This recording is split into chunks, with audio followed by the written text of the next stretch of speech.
وزیر اعظم شہباز شریف آذربائیجان کا 3 روزہ دورہ مکمل کر کے تاجکستان کے لیے روانہ ہو گئے ہیں۔ دوشنبے میں گلیشیئرز کی حفاظت پر بین الاقوامی کانفرنس میں شرکت کریں گے۔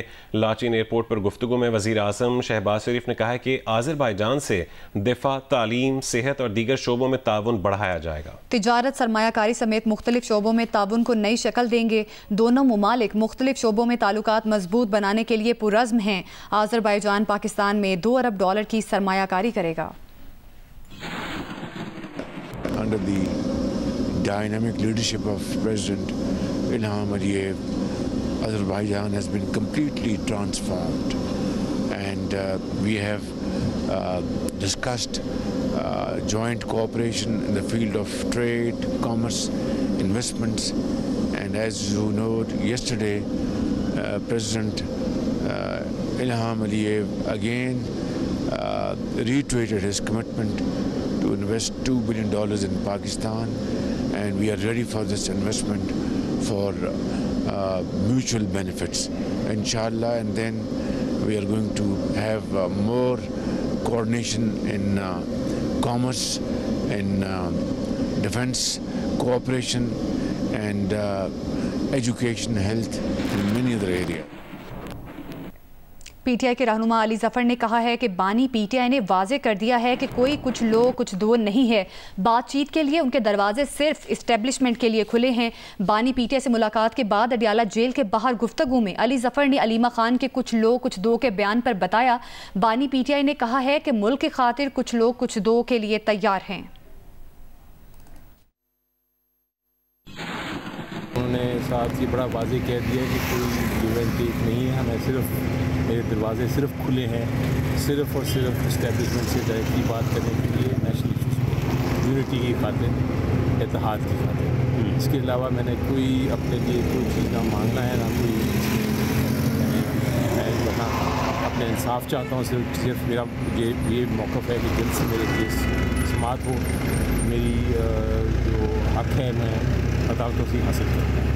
لیکن پاکستان کے لیے اگر تم سے بات کرنا چاہتا ہے، احتجاجی تحریک کے حوالے سے کوئی بات چیت نہیں؟ انہوں نے کہا وہ میں نے اناؤنس کر دی ہے، اور اس کی اسٹریٹجی انہوں نے ایکسپیکٹ کرتے ہیں کہ ہم اگلے 5-6 دن میں ان کو اسٹریٹجی دے دیں گے، اور پھر اس کے اوپر بات چیت ہوگی اور وہ پھر امپلیمنٹ ہوگا۔ علیمہ خان کے ایک بیان کی بات گشت ہے جس میں انہوں نے کہا کہ گیو اینڈ ٹیک، اس کے اوپر انہوں نے کلیریفائی کر دیا ہے کہ وہ گیو اینڈ ٹیک صرف اس حد تک ہے کہ پاکستان کے لیے اگر کوئی بات کرنا چاہتا ہے تو بات کرے، لیکن میرے لیے کوئی گیو اینڈ ٹیک کا سوال پیدا ہی نہیں ہوتا۔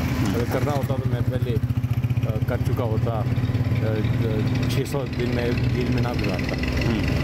پارٹی لیڈرشپ کو انہوں نے 2 دن پہلے چارج شیٹ کیا تھا کہ مجھے پتہ ہے کہ کون دونوں وکٹوں کے جانب کھیل رہا ہے، مجھے پتہ کون کیا کر رہا ہے۔ اس پہ کوئی بات چیت ہوئی ہے؟ انہوں نے آج دوبارہ یہ کہا ہے کہ میں سارے جو جتنے لوگ ہیں، جتنے پارٹی میں عہدیداران ہیں، اور وہ سارے تیار ہو جائیں موومنٹ کے لیے، اب میں برداشت نہیں کروں گا اگر کوئی سامنے نہ آیا۔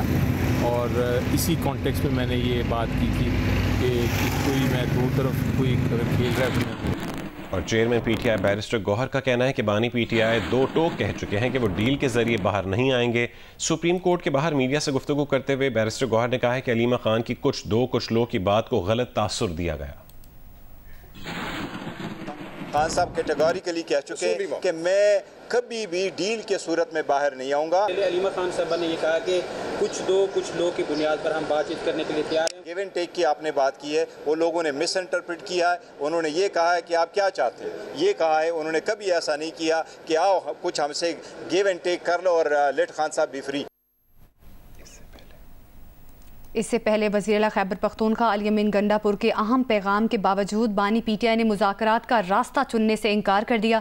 بانی پی ٹی آئی نے مذاکرات کی بجائے عوام کو متحرک کرنے کا فیصلہ کر لیا۔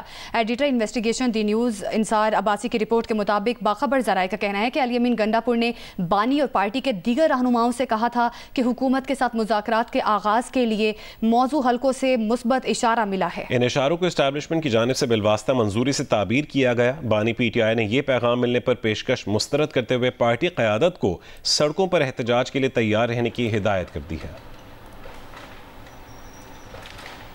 आगे बढ़ें और आपको बताएं कि नए माली साल का बजट 10 जून को ही पेश किया जाएगा। मीडिया से गुफ्तगू में वफाकी सेक्रेटरी खजाना इमदादुल्लाह बोसाल का कहना था कि कौमी इक्तिसादी काउंसिल के इजलास की तारीख में रद्दोबदल किया जा सकता है। नए माली साल के बजट को IMF की मुशावरत से हतमी शक्ल दी जा रही है। मजीद तफसील जानेंगे जीएनएस के नुमाइंदे अशरफ मलखम से। अशरफ बताएगा क्या तफसील है? जी अशरफ मलखम, आप अगर हमें सुन पा रहे हैं तो बताएगा कि 10 जून को ही बजट पेश किया जाएगा।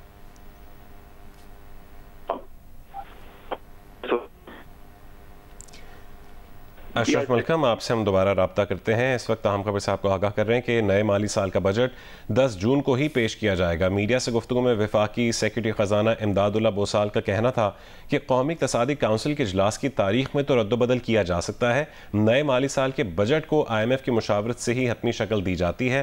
अशरफ मलखम, अगर आपको आवाज़ आ रही तो बताएगा कि 10 जून को बजट पेश किया जाएगा, क्या तफसीली खबर है?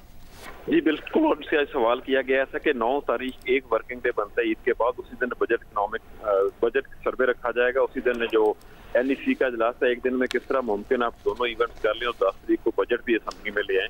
उनका कहना था कि नहीं, हमें इस बारे में अभी हतमी तौर पर कुछ नहीं पता, लेकिन ये पता कि 10 तारीख को ही बजट पेश होना है पार्लियामेंट में। उससे पहले जो कौमी इक्तिसादी काउंसिल का इजलास है उसकी तारीख में कोई रद्दोबदल हो सकता है।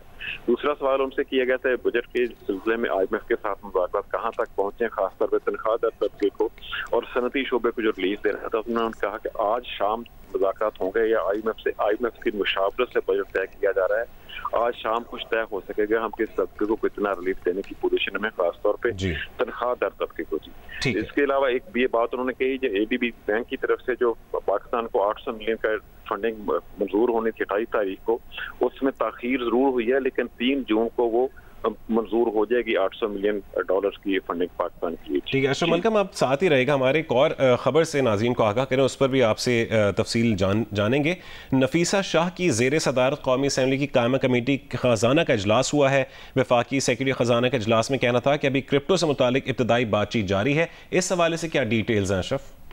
जी बिल्कुल, आज उस पर नवीद कमर साहब जो कमेटी चेयरमैन है वो किसी वजह से नहीं आ सके, उनकी गैर मौजूदगी में डॉक्टर नफीसा शाह इजलास चेयर कर रही हैं। उसमें जितने भी मेंबरान कमेटी थे, कौमी असम्बली के मेंबर, उन्होंने बड़े सवाल उठाए कि हम बताया जाए क्रिप्टो की पोजीशन इस वक्त क्या है, उसमें मुख्तलिफ सरकारी तौर पर भी खबरें आ रही हैं और मीडिया में खबरें छप रही, उसका स्टेटस क्या है।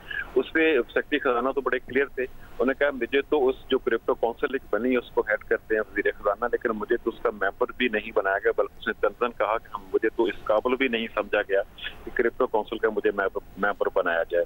अभी तक जो स्टेट बैंक के भी इस बात को की तस्दीक की कि अभी तक पाकिस्तान में जो क्रिप्टो काउंसिल का क्रिप्टो का कारोबार हो रहा है, जो बिटकॉइन का कारोबार हो रहा है, अभी तक वो गैर कानूनी है।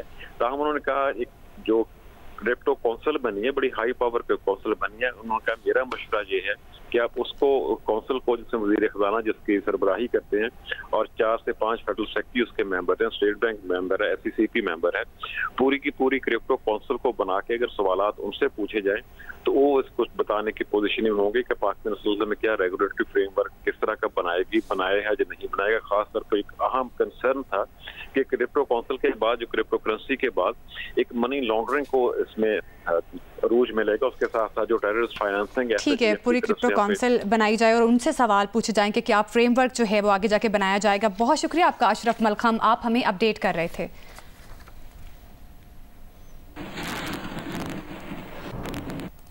पाकिस्तान क्रिप्टो काउंसिल के सरबरा बिलाल बिन साकिब ने कहा है कि पाकिस्तान ने बिटकॉइन स्ट्रेटेजिक रिजर्व के क़याम में अमेरिका की पैरवी की है। पाकिस्तान क्रिप्टो रेगुलेटरी पॉलिसीज़ को अपना रहा है। लॉस वेगस में खिताब करते हुए बिलाल बिन साकिब का कहना था कि पाकिस्तान हुकूमत बिटकॉइन स्ट्रेटेजिक रिजर्व कायम कर रही है।